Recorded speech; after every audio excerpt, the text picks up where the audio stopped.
할렐루야. 네, 우리 좌우에 계신 분과 인사 한번 나누겠습니다. 잘 오셨습니다. 두 번 보니 더 좋습니다. 네, 좋습니다. 지난주부터 저희는 아주 오랜만에 저녁 예배를 드리고 있습니다. 제가 교회 연역을 찾아보니까요, 2013년 1월 6일부터 오후 예배로 바뀌었더라고요. 그러니까 만 9년 만에 저녁 예배를 드리게 된 것입니다.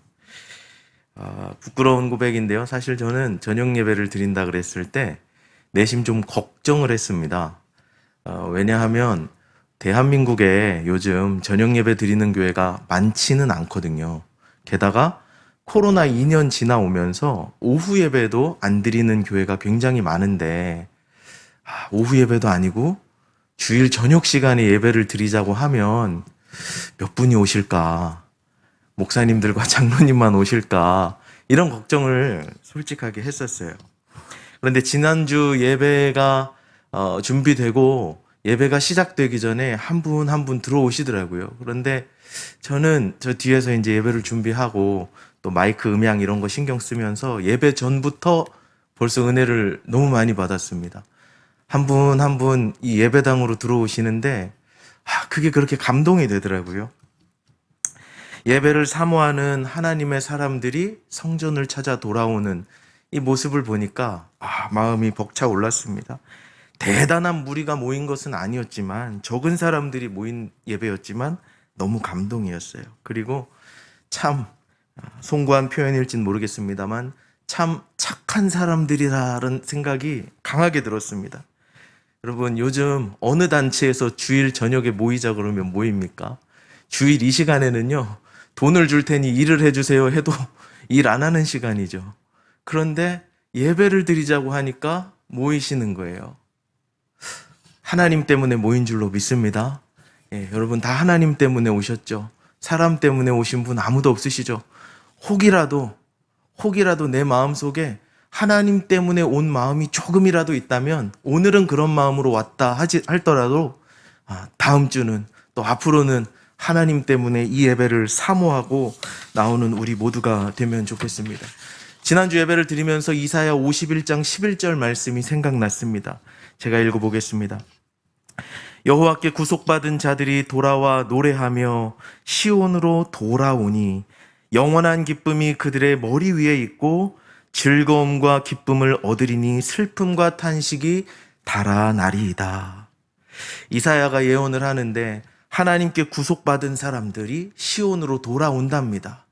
시온의 대로가 열리기만을 기다리던 사람들이 시온으로 달려온답니다.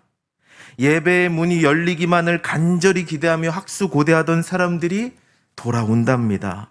성전에 와서 찬송을 하고 말씀을 듣고 기도하는 모습, 우리들의 모습을 보면서 오늘 우리가 바로 이사야가 예언한 그런 사람들이 아닌가, 이사야가 우리 얘기를 하는 거 아닌가 하는 생각이 들었습니다. 사랑하는 여러분, 성전을 사랑하고 예배를 사모하는 저와 여러분 될 수 있기를 간절히 바랍니다. 예배의 문이 온전히 열려지기까지 밤낮으로 기도하며 기다리고 소망하는 하나님의 사람들 될 수 있기를 주님의 이름으로 축복합니다. 우리 한 번만 더 인사하겠습니다. 성전을 사랑합시다. 모이기에 힘씁시다. 자, 우리가 예배의 회복과 성전 문이 열리기를 간절히 기다리듯이 이 바벨론 땅에도 그러한 사람들이 있었다고 오늘 본문은 우리에게 말하고 있습니다. 고레스 왕이 칙령을 내리자 바벨론에 살던 이스라엘 백성 중 몇몇 사람들이 고국으로 돌아가기로 결정을 한 것인데요. 한 가지 먼저 기본 배경 지식이 되는 이야기를 짧게 나누겠습니다. 고레스는 페르시아의 왕이거든요. 성경에는 바사 왕이라고 되어 있죠. 고레스가 페르시아의 왕이 이스라엘 백성들을 돌려보냈으니까 이스라엘 백성들은 페르시아의 포로일 거다라고 생각할 수 있는데, 아무도 이스라엘 백성들이 페르시아의 포로라고는 말하지 않습니다. 바벨론 포로라고 하죠. 왜냐하면 잡혀갈 때는 바벨론이 그 지역의 패권을 장악하고 있었어요. 근데 시간이 지나면서 바벨론은 몰락하고 페르시아가 그 지역을 장악하면서 페르시아 고레스 왕 첫 번째 해에 돌아가도 좋다는 칙령을 내린 거예요. 그래서 페르시아 왕의 칙령을 받아서 돌아왔다 해도 우리는 페르시아의 포로라고 말하지 않고 바벨론의 포로였다고 이야기를 합니다. 페르시아 고레스 왕이 등극한 첫 해에 이스라엘 백성들을 돌려보냅니다. 돌아가도 좋다는 칙령을 내립니다. 그리고 이스라엘 백성들 중 몇몇 사람들이 돌아오기로 작정을 합니다. 오늘 우리가 함께 읽은 본문을 세 가지 단락으로 나누어서 이야기를 할 수 있겠는데요. 그 세 가지 단락에 따라서 하나님 은혜를 나누겠습니다. 첫 번째 단락은 이것입니다. 앞장선 사람들에 대한 이야기인데요. 본문 5절의 말씀을 제가 받들어 읽겠습니다. 이에 유다와 베냐민 족장들과 제사장들과 레위 사람들과 그 마음이 하나님께 감동을 받고 올라가서 예루살렘에 여호와의 성전을 건축하고자 하는 자가 다 일어나니. 이스라엘 백성들 중에서 소수의 무리가 본토로 귀환하는 데 앞장섭니다. 그들은 유다와 베냐민의 족장들이었고 또 제사장들 그리고 레위 사람들이었습니다.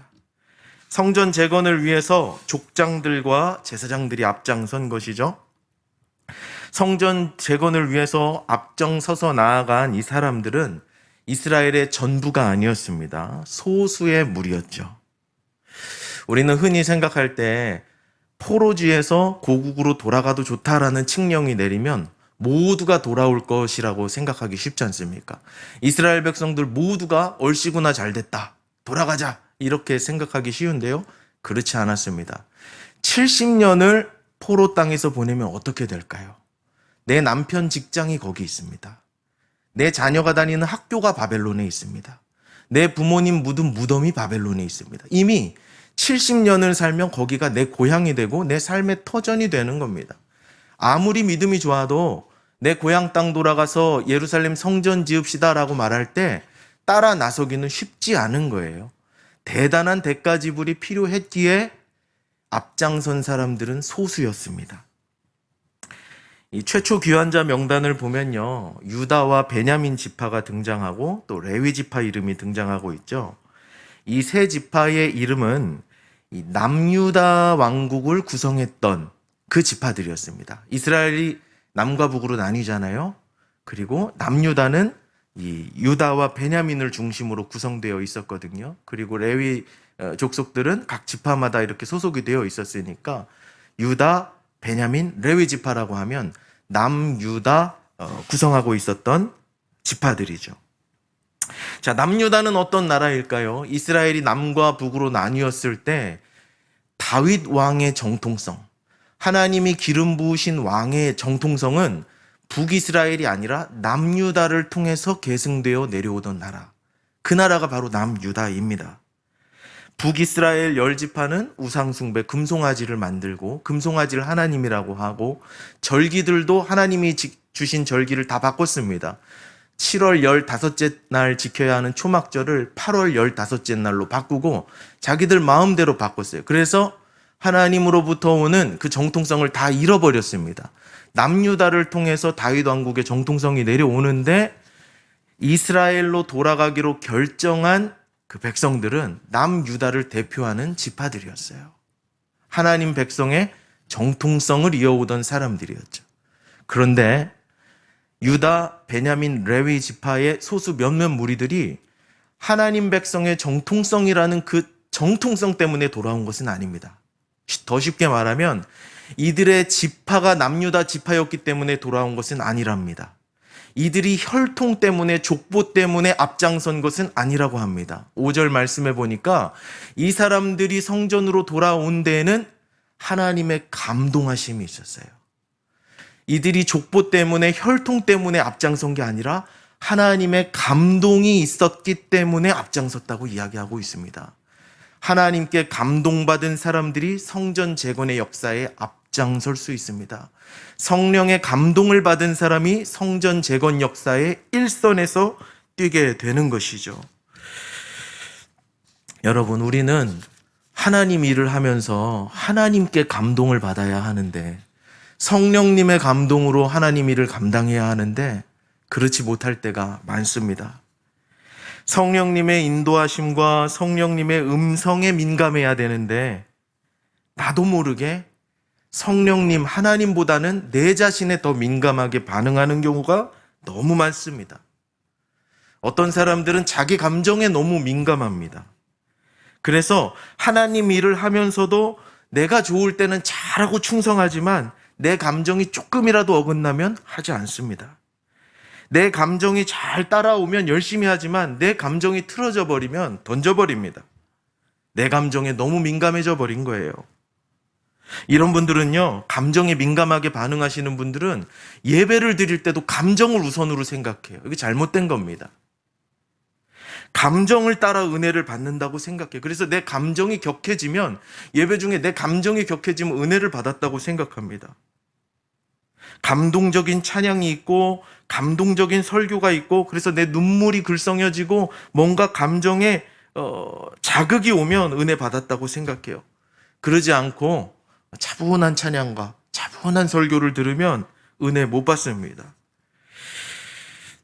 여러분, 은혜를 받으면 우리 감정이 움직일 수 있습니다. 은혜를 받으면 내 감정이 격해질 수 있고 복받쳐 오를 수 있습니다. 하지만 감정이 복받쳐야만 은혜 받는 건 아닙니다. 전혀 다른 이야기죠. 이해가 되시죠, 여러분? 여러분, 내 감정에 너무 민감하지 마십시오.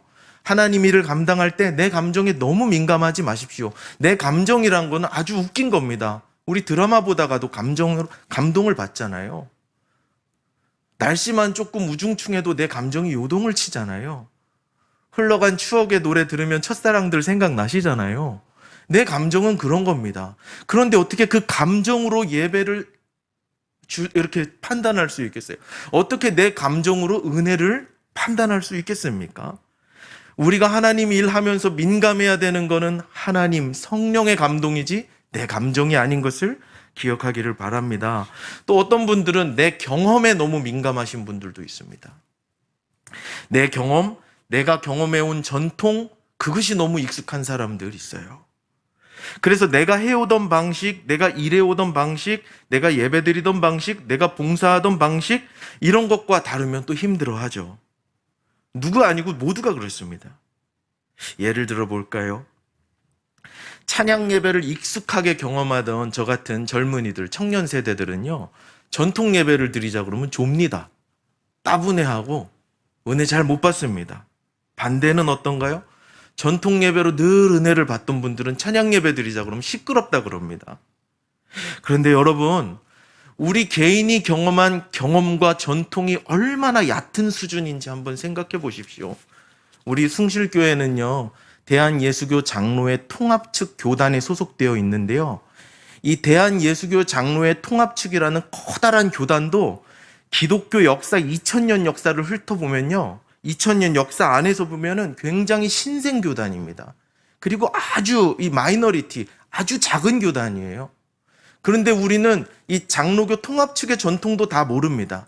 내가 경험한 건 극히 일부의 일부인데 어떻게 내 경험을 가지고 하나님 일을 판단할 수 있겠습니까? 여러분, 내 경험은 기준이 될 수 없습니다. 우리가 민감하게 반응해야 할 것은 내 경험이 아닙니다. 하나님 일을 할 때, 성전 재건의 역사에 동참할 때 우리가 민감하게 반응해야 하는 것은 하나님이신 거죠. 결국 우리가 민감하게 반응해야 할 것은 내가 아니라 하나님입니다. 성전 재건에 앞장선 사람들은 내가 아니라 하나님께 감동되어 민감하게 반응했던 사람들이에요.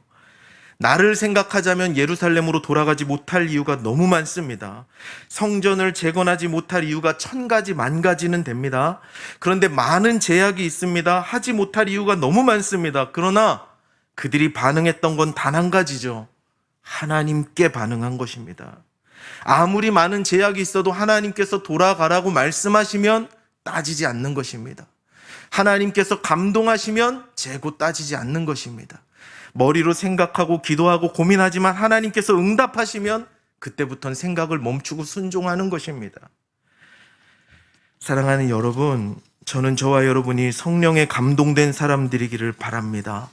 이 시대를 향한, 또 우리 숭실교회를 향한 하나님의 말씀, 하나님의 마음을 민감하게 포착하고 그 마음에 동화되고 하나님의 마음으로, 하나님의 영으로 교회를 섬기며 나아가는 저와 여러분 될 수 있기를 주님의 이름으로 축복합니다. 두 번째 단락에는 돕는 사람들이 나오고 있습니다. 성전 재건을 위해서 이스라엘의 소수의 사람들이 먼저 헌신하며 앞장설 때 하나님께서 돕는 손길들을 붙여주셨답니다. 이 앞장선 사람들 홀로 이 일을 감당하지 않도록 주변에 돕는 사람들을 붙여주셨는데요. 본문 6절의 말씀을 우리 함께 같이 읽어보겠습니다. 시작. 이 은그릇과 금그릇 짐승들과 보물로 돕고 그 외에도 예물을 기쁘게 드렸더라. 아멘.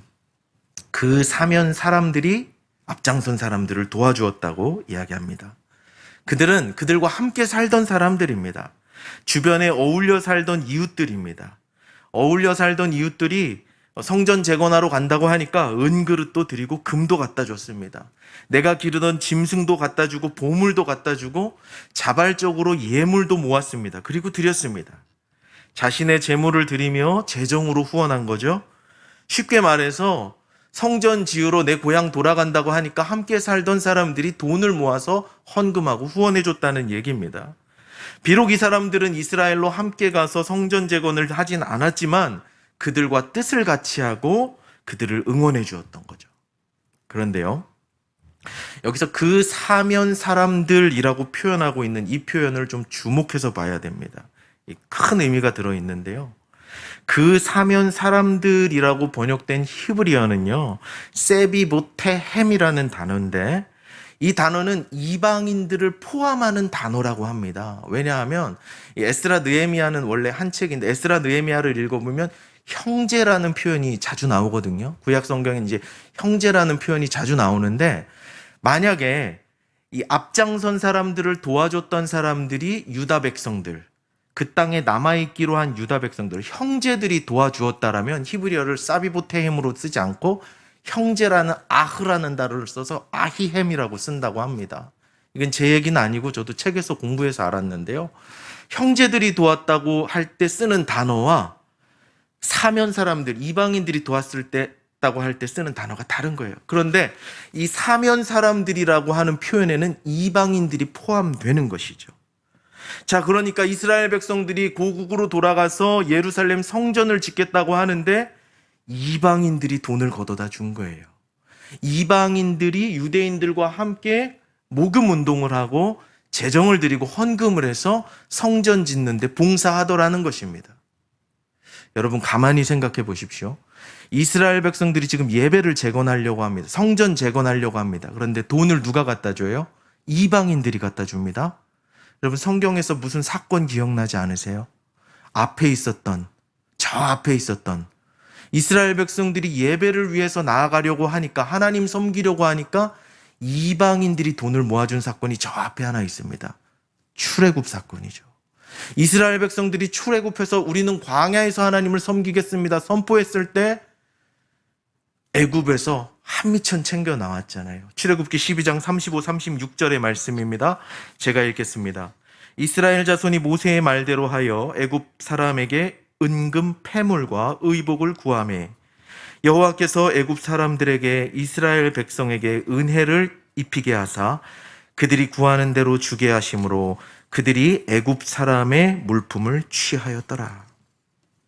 출애굽할 당시에도 이스라엘 백성들이 출애굽할 때 하나님 섬기러 간다 그럴 때 애굽으로부터 수많은 재물을 가지고 나왔습니다.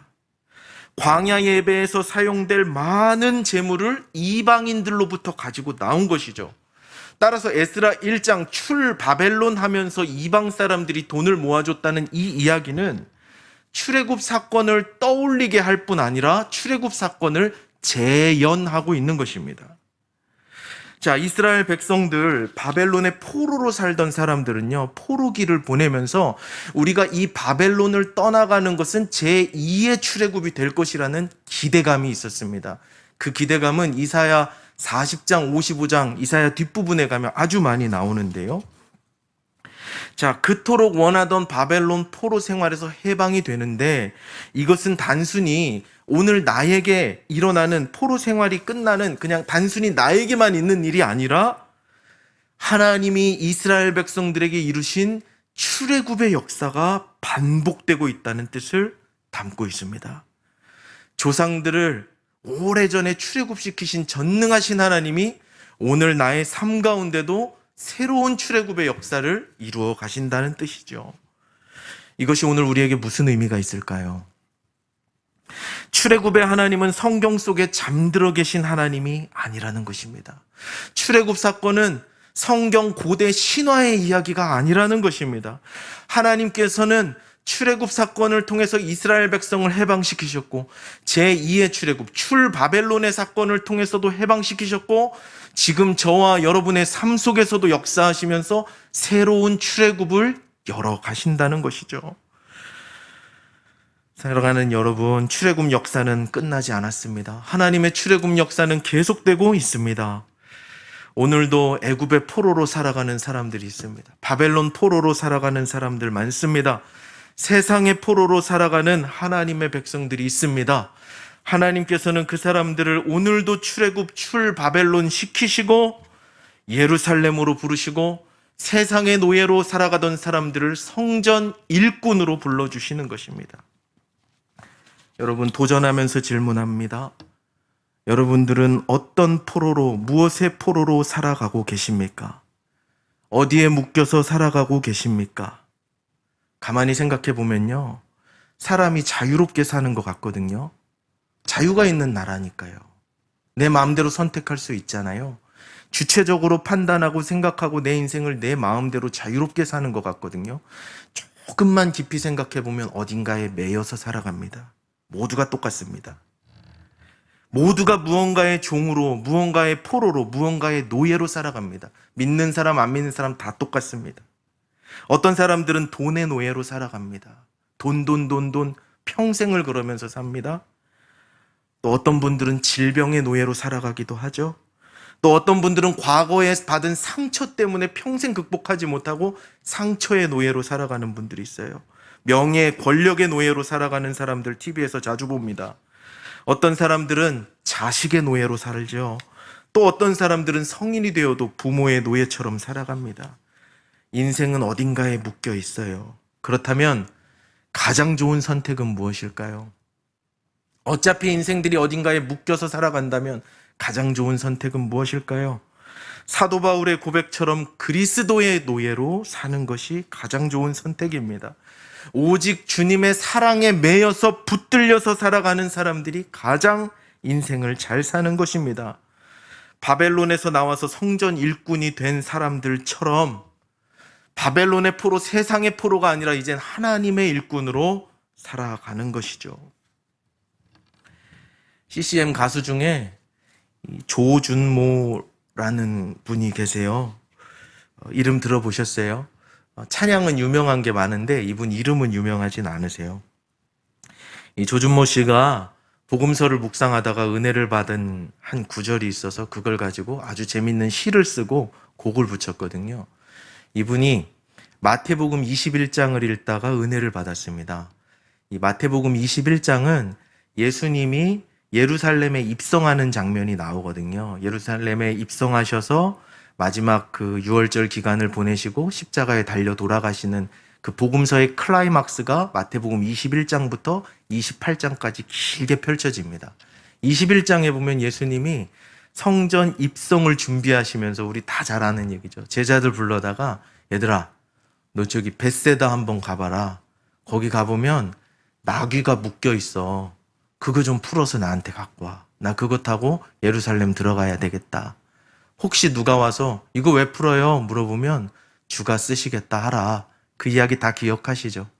조준모 씨가 이 이야기를 읽다가 감동을 받았는데 어떻게 감동을 받았냐면 이 나귀가 너무너무 행복해 보이는 거예요. 예수님을 등에 업은 나귀가 너무너무 부러운 거예요. 이 시인의 상상력이 대단하죠. 그래서 시인인가 봐요. 나귀가 묶여 있었는데 예수님이 풀어주시고 평생 짐을 지고 살아가던 나귀가 이제는 예수님을 태우고 예루살렘에 입성하는 나귀가 되었어요. 그래서 그런 시를 짓고 행복한 나귀라는 시를 짓고 노래도 붙였습니다. 가사만 읽어드리겠습니다. 나중에 돌아가시는 길에 유튜브에서 행복한 나귀 한번 검색해서 들어보세요. 어르신들 감각에도 정서에도 잘 맞을 만한 아주 따뜻한 노래입니다. 가사만 읽어드리겠습니다. 주님, 저는 그 행복한 낙이 되고 싶어요. 묶여있는 저를 풀어주세요. 세상의 욕심에, 죄에, 나 자신에 묶여있는 저를 풀어주세요. 그리고 주님을 섬기게 하세요. 주님을 등에 업고 살게 하세요. 그러면 세상은 나를 보지 않고 내 등에 업힌 주님을 보게 되겠죠. 주님, 저는 그 행복한 낙이 되고 싶어요. 여러분, 시인의 그 따뜻한 마음이 전달되십니까? 전달이 안 되면 제 탓입니다. 찬양 꼭 들어보세요. 여러분, 세상에 묶여 살던 우리가 그리스도의 사랑에 매여 살아가는 것, 그것이 바로 오늘 우리가 경험해야 하는 출애굽입니다. 세상에 붙잡혀 살던 우리가 하나님께 붙들려 살아가는 것, 그것이 오늘 우리의 출애굽입니다. 하나님의 출애굽의 역사는 오늘도 계속됩니다. 쉬지 않고 계속됩니다. 사랑하는 여러분, 저와 여러분의 삶에, 그리고 우리 숭실교회 모든 가족분들의 삶에 출애굽의 역사가 계속해서 일어날 수 있기를 주님 이름으로 축복합니다. 마지막 세 번째 단락은 돌아온 물건들에 관한 이야기입니다. 이 세 번째 단락에서는 돌아온 물건들을 소개하고 있는데요. 이스라엘의 제2의 출애굽, 출바벨론이 시작되었습니다. 재밌는 것은 돌아온 것이 사람뿐만이 아니었다는 거예요. 거기에 물건도 있었습니다.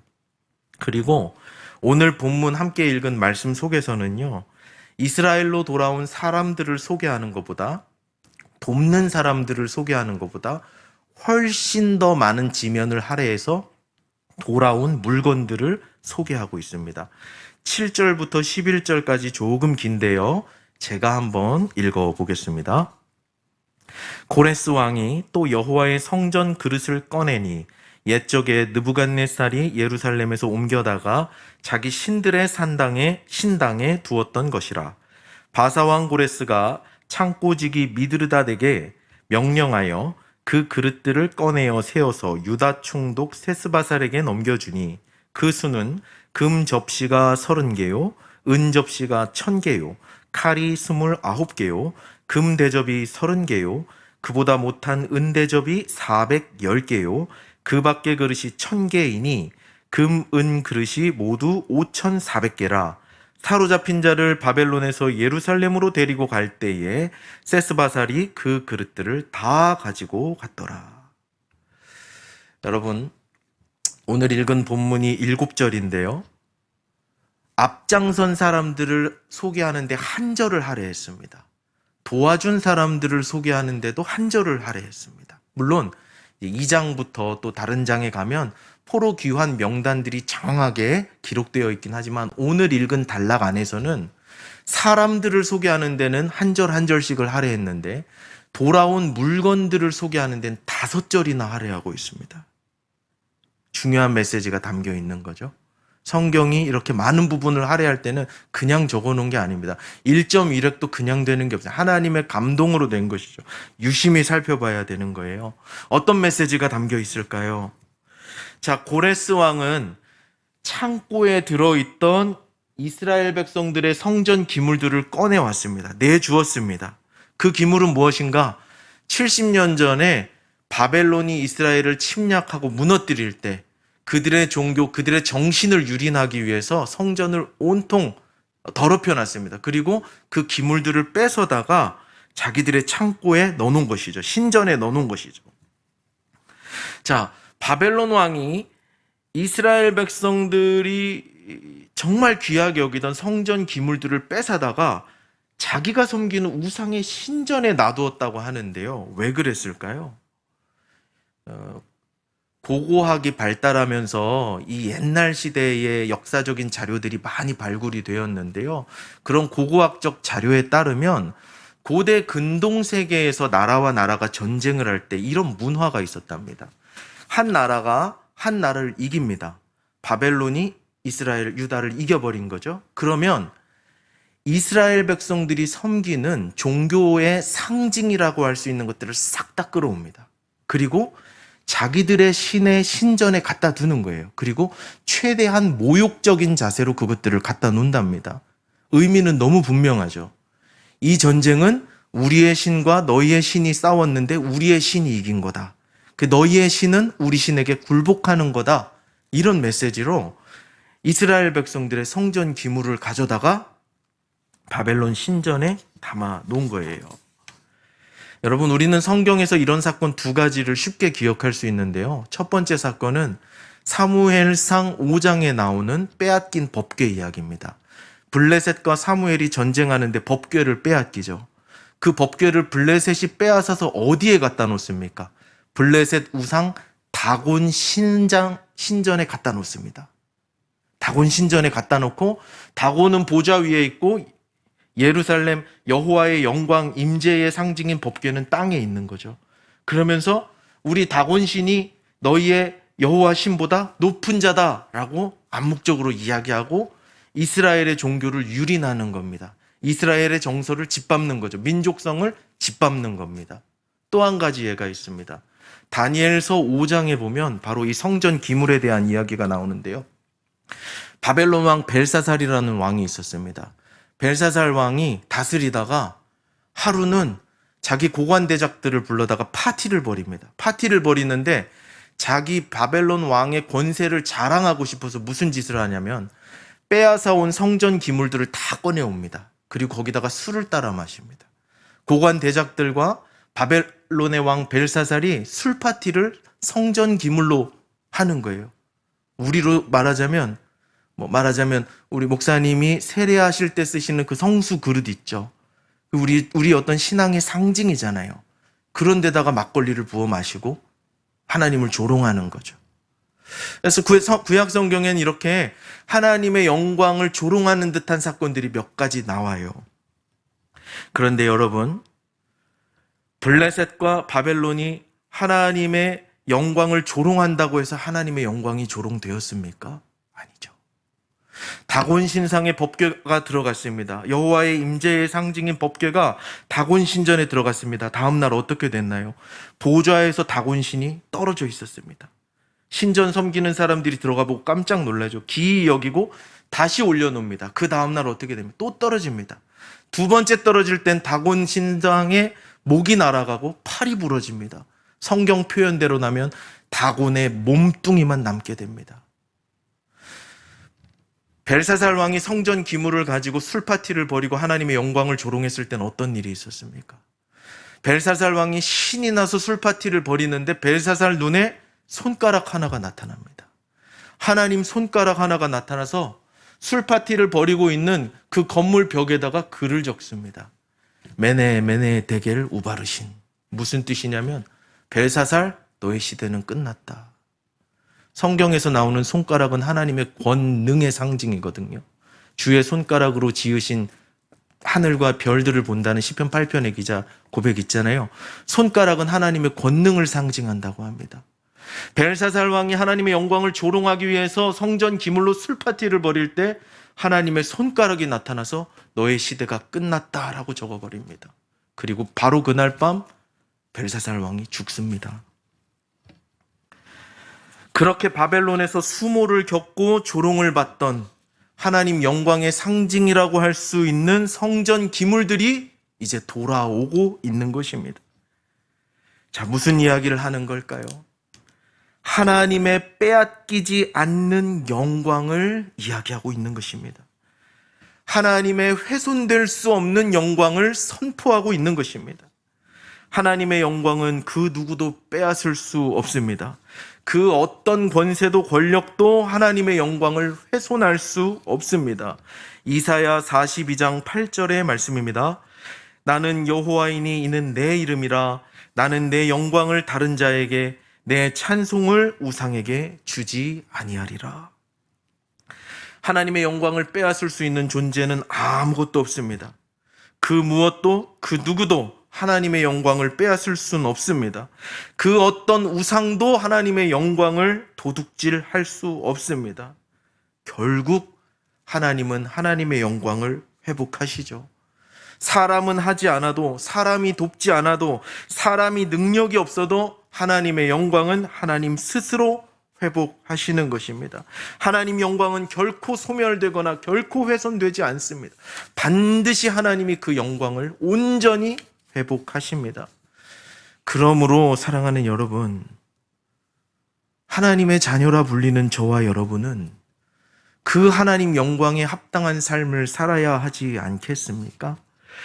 우리 삶의 중심에 그 하나님의 영광이 있어야 하지 않겠습니까? 이스라엘 백성들이 성전을 왜 지었을까요? 그들의 영광을 위함입니까? 이스라엘의 영광을 위해서일까요? 이스라엘의 영광을 위해서 세우면 세우는 족족 하나님은 허물어 버리십니다. 이스라엘이 성전을 재건해야 하는 이유는 단 한 가지, 하나님의 영광을 위해서였습니다. 여러분, 우리도 코로나로 2년 동안 무너진 영적인 성전 예배를 다시 세우고 다시 교회를 회복해야 합니다. 왜 해야 할까요? 숭실의 영광을 위함입니까?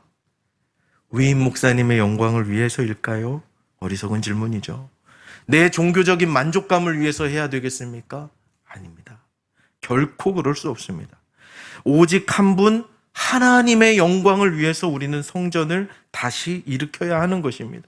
사랑하는 여러분, 하나님의 영광을 위해 헌신하며 살아가는 저와 여러분 될 수 있기를 바랍니다. 결코 소멸되지도 훼손되지도 않는 하나님의 영광을 위해서 우리의 전 삶을 드리며 성전을 다시 지어가는 복된 숭실교회 될 수 있기를 주님의 이름으로 마음 담아 축복합니다. 기도하겠습니다. 하나님 아버지, 여기에 모인 우리 모두가 성전 재건의 일꾼들이 되게 하옵소서. 오직 주의 영광을 위해 그 일을 하게 하옵소서. 주 예수님의 이름으로 기도드립니다. 아멘.